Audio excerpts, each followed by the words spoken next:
आम्ही काय तिथे गोट्या खेळायला गेलो होतो? अरे बाळासाहेब ठाकरे नसते, शिवसैनिक नसता तर नरेंद्र मोदीच्या हातून परवा ती प्राण प्रतिष्ठा झालीच नसती. रेकॉर्ड आहे. बाळासाहेब ठाकरे आरोपी नंबर 3 आहेत. अडवाणी, मुरली मनोहर जोशी आणि बाळासाहेब ठाकरे आम्ही सगळे आहोत त्याच्यामध्ये. सतीश प्रधान आहेत, आमचे खासदार आहेत. मी स्वतः 6 वेळा जाऊन कोर्टापुढे उभा राहिलो साक्ष द्यायला. आणि म्हणतात शिवसेनेचं योगदान काय? तुम्ही कुठे होता? पळून गेलात काठावर करून, रुग्णाला पाय लावून. हे आमचं काम नाही, ते शिवसैनिक असतील. तेव्हा बाळासाहेब ठाकरे हिंदुहृदय सम्राट कडाडले होय. जर ते बाबरी पाडणारे शिवसैनिक असतील तर मला त्यांचा गर्व आहे, मला त्यांचा अभिमान आहे.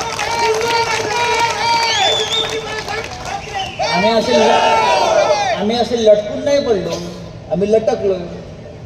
कोणी तोडलं? आम्ही तोडलं की तुम्ही तोडलं? आम्ही तोडलं. बाळासाहेबांनी सांगितलं. आणि तुम्ही आम्हाला विचारता, आम्हाला प्रश्न करता शिवसेना कोणाची? शिवसेना आमच्या बाबाची आहे, बाळासाहेब ठाकरेंची. आणि ते आमचीच राहील. हे तुमचं आयुष्य क्षणभंगूर आहे. अरे दिल्लीमध्ये तुमचे मोदी शहाच राहणार नाही तर तुम्ही ते काय राहणार आहात? मला एवढंच सांगा, उद्या लोकसभेची निवडणूक या कल्याण डोंबिवली झाली तर या बाळराजांचं काय होईल? पुढे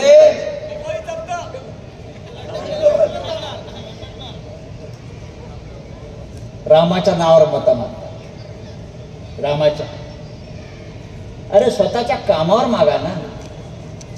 देवाच्या नावावर भिकारी मागतात. आम्ही नाही मागत. अमित शहा, गृहमंत्री फडणवीस, हे जर कायद्याचं राज्य असेल तुमचं खरोखर, तर गणपत गायकवाड यांनी सांगितलंय कोट्यावधी रुपये मी एकनाथ शिंदेकडे दिले आहेत, त्याच्याकडे आहेत. त्या पैशाचा हिशोब तुम्हाला द्यावा लागेल. हे पैसे का, कुठून आले, पैसे कुठे आहेत? माझ्या माहितीप्रमाणे ही रक्कम 150 कोटीपेक्षा जास्त आहे. माझ्या माहितीप्रमाणे ही रक्कम 150 कोटीपेक्षा जास्त आहे, जे गणपत गायकवाड सांगतात. कारण एकनाथ शिंदे लाखात बोलत नाहीत. किमान 50 कोके, एकदम ओके, किमान 50 कोके, बरोबर ना? एकदम ओके. म्हणजे एका साध्या आमदाराची किंमत ही त्यांनी 50 कोके पासून ते 100 खोक्यापर्यंत लावली.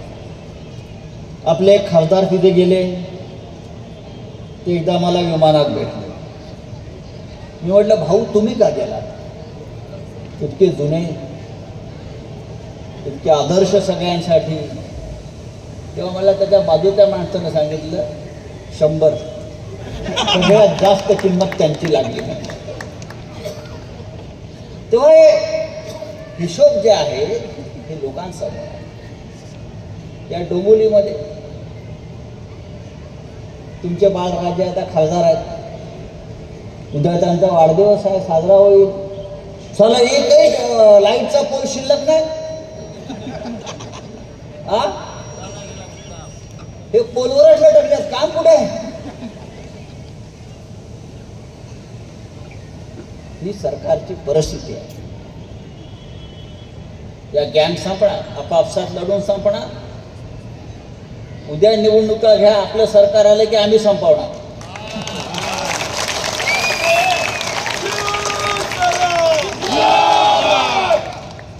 एन्काउंटर त्या अर्थाने घेऊ नका. आम्हाला माहित आहे गँग कशा संपवायच्या. आम्ही पाहिलं फार जवळून सगळं हे. आता जी तुम्हाला सुरसुरी आलेली आहे ना, आमच्या लोकांना तुरुंगात टाकता, आमच्या लोकांना खोटे गुन्हे दाखल करताय. मगाशी मला वाटतं तात्याने सांगितलं, अजून कोणीतरी आपलं साळवींनी सांगितलं, गोळीबार झाला त्याच दिवशी भारतीय जनता पक्षाचा आणखीन एक नगरसेवक, काय मनोज राय, बलात्कारच ना 376 फरारी आहे. फरारी भाजपचं चारित्र्य, कॅरेक्टर. एक तुरुंगात आहे गोळीबार, एक फरारी आहे बलात्कार. आणि बाळराजे फिरतायत पोलवर, लटकलेले आहेत. जमिनीवर या, असं लटकू नका. तुमचे वडील पण लटकलेले आहेत.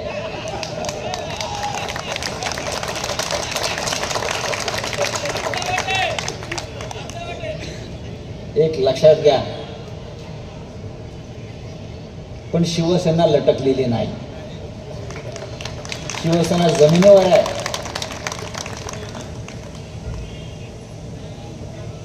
काय म्हणतायत? आम्ही सगळे, शरद पवार असतील, राहुल गांधी असतील, आम्ही ठरवलेलं आहे एखाद दुसऱ्या जागेसाठी कुठे वाद न करता 48 जागांवरती एकजुटीने निवडणूक लढायची. आणि या देशामध्ये जे परिवर्तन करायचं आहे त्याच्यामध्ये या महाराष्ट्राचं योगदान, या छत्रपती शिवाजी महाराजांच्या महाराष्ट्राचं योगदान आपल्याला सगळ्यात जास्त दाखवायचं आहे. आणि काय सांग, प्रभू श्रीरामाच्या मनात असेल तर या देशाचं नेतृत्व करण्याची संधी आपल्या महाराष्ट्राला मिळू शकते. ते दिल्लीपर्यंत जातील आणि या देशाचं नेतृत्व करतील. आणि म्हणून आपण सगळ्यांनी, या डोंबिवलीकरांनी, कल्याणकरांनी एका जागेसाठी आम्ही संघर्ष करतोय. आणि डोंबिवलीमध्ये शिवसेनेचा विजय होणं हे गद्दार रूपी रावणाच्या छातीवर पाय रोवून फगवा फडकावण्यासाठी.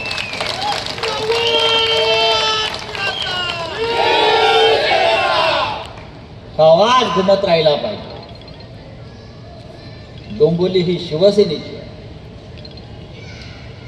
आणि डोंबिवलीतलं प्रत्येक घर हे शिवसेनेचं आहे, प्रत्येक मन शिवसेनेचं आहे. उद्धव साहेब खरोखर भारावून गेले आणि म्हणाले, राहुल नार्वेकरने कागदावरची शिवसेना फक्त सरकवली असेल, खरी शिवसेना आजही या जमिनीवर डोंबिवलीमध्ये कायम.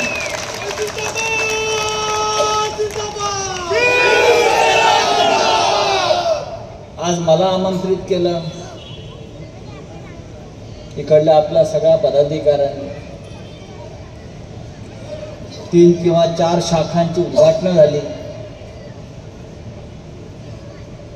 आणि प्रत्येक शाखेच्या उद्घाटनाला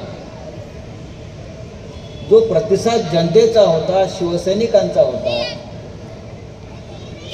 ते पाहून मी एवढंच म्हणालो की आपली शिवसेना जमिनीवर आहे, बाकीच्यांची होर्डिंगवर आहे.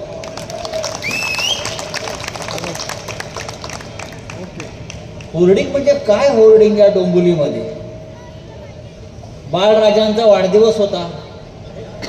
कधी आहे? मग आतापासून म्हणून काल फटाके फोडले. लावून घ्या होर्डिंग. म्हणून काल फटाके फोडले. आता फटाके खरे फुटणार आहे. तर बाळराजांचा वाढदिवस कधी आहे? बाळराजांचा वाढदिवस उद्या आहे आणि काल पोलीस स्टेशनला फटाके फुटले. आता हे फटाके जरी पोलीस स्टेशनला फुटले असले तरी ते तुमच्या खुर्ची खाली फुटले ते लक्षात घ्या.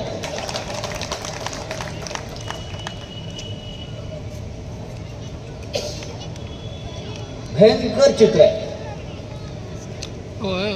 पण हे चित्र तात्पुरतं आहे. एक अंधार भारतीय जनता पक्षाचा म्हणजे तुमच्या सरकारमधला नाव त्याचं गणपत, त्याला बोला मागून जा म्हणून. तो पोलीस स्टेशनमध्ये जातो आणि शिंदे गँगच्या एका माणसावर गोळीबार करतो. गँग आहे ती शिवसेना नाहीये. शिवसेना इथे ती गँग आहे. पूर्वी आमच्या मुंबईमध्ये अशा डोंबोलीत गँग होत्या ना, पूर्वी गोळ्या घालायचे, घातल्यात ना. डोंबिवलीमध्ये अनेक गँगने एकमेकांना गोळ्या घातलेल्या आहेत. अनेकांच्या घरात गेला तर भिंतीवर तुम्हाला फोटो लटकवलेले दिसतात. मुंबईमध्ये अशा गँग होत्या. मग ह्या गँगमधून हा फुटला, त्या गँगमधून तो फुटला, मग एकमेकांशी ते गँग लढत राहिले आणि मरत राहिले. असेच मरणार आहेत, असेच. तर गणपत गायकवाड या आमदारानं भारतीय जनता पक्षाचे म्हणजे आपल्या सरकारमधल्या महायुती, काय महायुती, महायुती काय तर शिंदे गँग, अजित पवार गँग आणि मोदी गँग, या 3 गँगचं गँग वॉर हे पोलीस स्टेशनला कल्याणच्या गोळ्या घातल्या. कशावरून? फार मोठं राष्ट्राचं क्रांतिकारक काम नाहीये. जसं भगतसिंगांनी गोळ्या घातल्या, हुतात्मा कांजरेंनी गोळ्या घातल्या, चाफेकर बंधूंनी गोळ्या घातल्या आणि आमच्या शिवसैनिकांनी सुद्धा या महाराष्ट्रासाठी आणि मुंबईसाठी गोळ्या खाल्लेल्या आहेत. सीमा प्रश्नासाठी आम्ही 69 हुतात्मे आम्ही गोळ्या खाल्लेल्या आहेत. संयुक्त महाराष्ट्रासाठी गोळ्या खाल्लेल्या आहेत. बेळगाव प्रश्नावर राम मंदिरासाठी आम्ही गोळ्या खाल्लेल्या आहेत. गोळ्या या गँगमधल्या ज्या महायुतीतल्या गोळ्या ज्या आहेत त्या कशासाठी खाल्ल्या? जमिनीसाठी. लँड माफिया, ज्याला आपण लँड माफिया म्हणतो, जमिनीवर कब्जा घेण्यासाठी गँग वॉर महायुतीमध्ये, जनतेच्या प्रश्नासाठी नाही. लोकांच्या आरोग्य, शिक्षण, नोकऱ्या, रोजगार, विकास नाही, जमिनीसाठी गोळ्या घातल्या पोलीस स्टेशन. मी असं ऐकलं, त्यानंतर ते जे कोणी त्या गँगचे मेंबर होते, शिंदे गँगचे, त्यांना पाहायला स्वतः मुख्यमंत्री गेले तुमचे. मुख्यमंत्र्यांच्या डोळ्याचं ऑपरेशन झाल्याचं मला कळलं. कोणी म्हटलं मोतीबिंदू आहे, मी म्हटलं नाही, मोदीबिंदू आहे.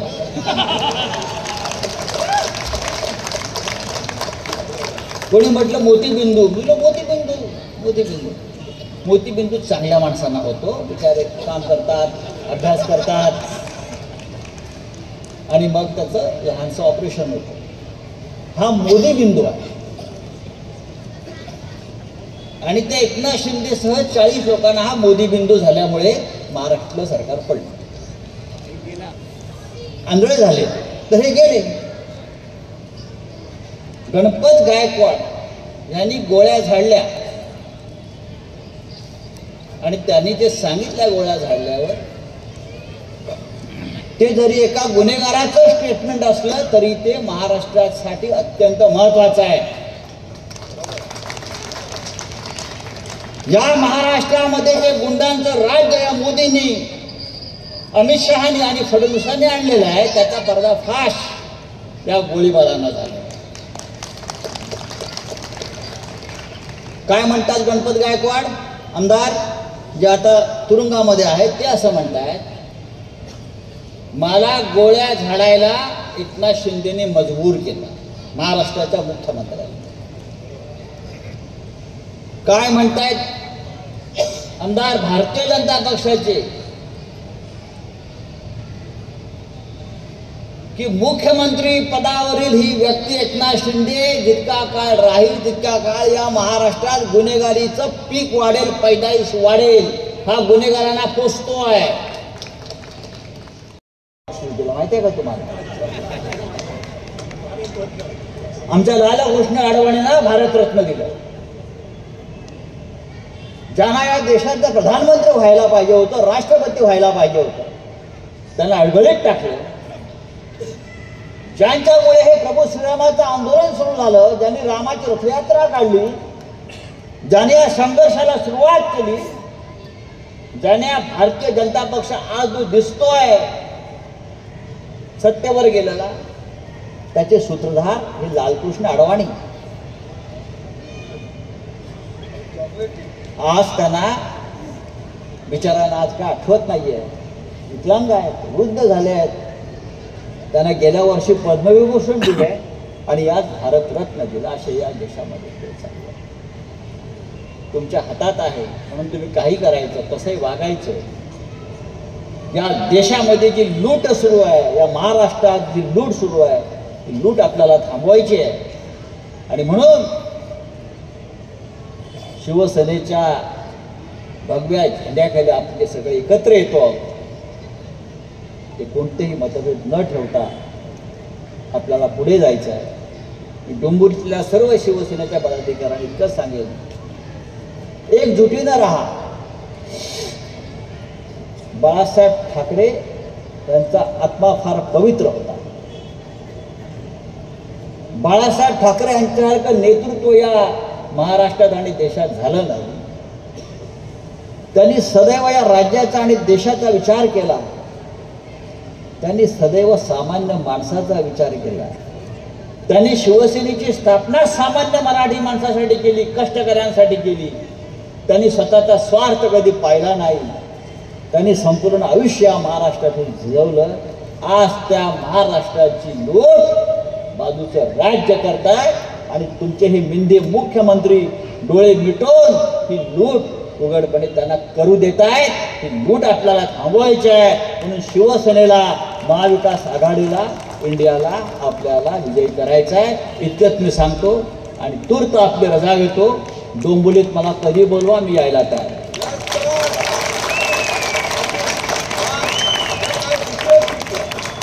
जिथे लढाई आहे, जिथे युद्ध आहे, जिथे संघर्ष आहे, जिथे वार आणि घाव झेलायचे आहेत, तिथे हा शिवसैनिक बाळासाहेब ठाकरेंचा सदैव हजर आहे.